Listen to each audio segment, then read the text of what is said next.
Hey guys, you miss me? I got a new mic. No, you didn't miss me. That's fine, I guess. Anyways, this is Flynn, and a few years ago, he got kidnapped.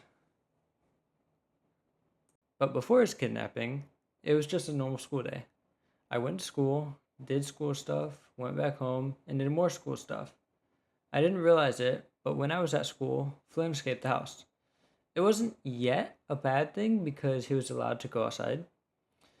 Sometimes he even stayed the night outside. But me and my family got really concerned when he didn't show up anywhere in our backyard in the morning. And then a few days go by and still nothing. We thought that he could have run away or got lost. So we put up flyers around our neighborhood and put his litter box outside because cats have a really good sense of smell and can figure out how to get home if they smell something familiar. But then another week goes by, and his litter box is still untouched, and Flynn is nowhere to be seen. We began to think that he got kidnapped. But the thing is, he clearly wasn't just some stray cat. If he looked like that, then I guess it makes sense if someone took him in.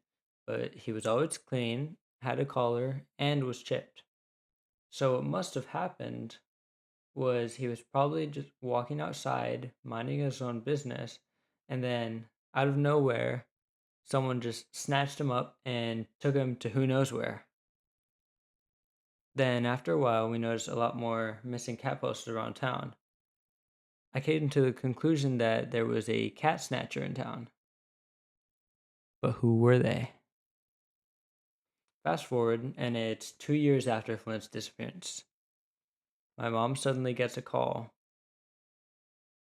We have your cat. I was shocked. It was the people that we got Flint from. So apparently, after he was abducted, Flynn was dropped at the airport. There, he was found by a lady that worked at a booth near the airport, I guess. And for 2 years, she had been taking care of him. He would sleep under the booth, and she eventually decided to take him to get chipped, only to find out that he was already chipped. And that chip had the contact info of Flynn's previous owners we got him from. And a day or two later, Flynn came back to us, but that experience kind of shook him, like for life. But it wasn't the only time the cat snatcher snatched one of our cats. But that's a story for another time. Now, Flynn lives with my older brother as he's out in college. Flynn was already kind of like his cat after all, so it wasn't too hard.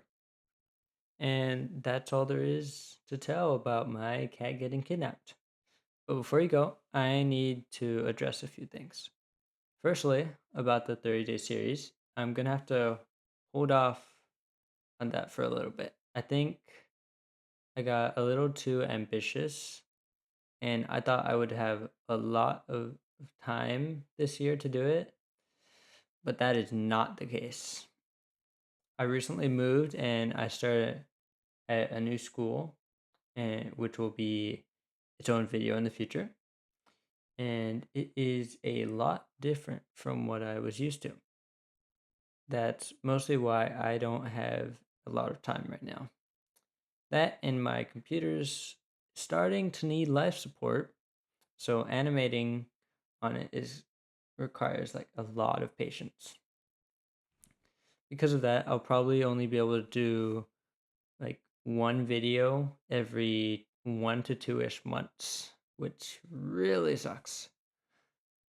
But what I'll need to do is I'll need to like put the 30-day series behind like a probably subscriber wall, I'm thinking, for the time being. You can still comment your suggestions, but I won't start to decide what to do until, let's say, 500 subscribers. Second, I made a small change to my character. I no longer have a tail, if you saw that. I just felt like it was a little extra right now. But comment down below, are you guys pro tail or no tail? Then I'll decide whether the tail comes back or not. But with that brings the end of the video. Comment down below what you would do if your pet was kidnapped. Or if you don't have a pet, what would your dream pet be? Let's do that. And I'll leave you guys here, and I'll see you in a month or two. Adios.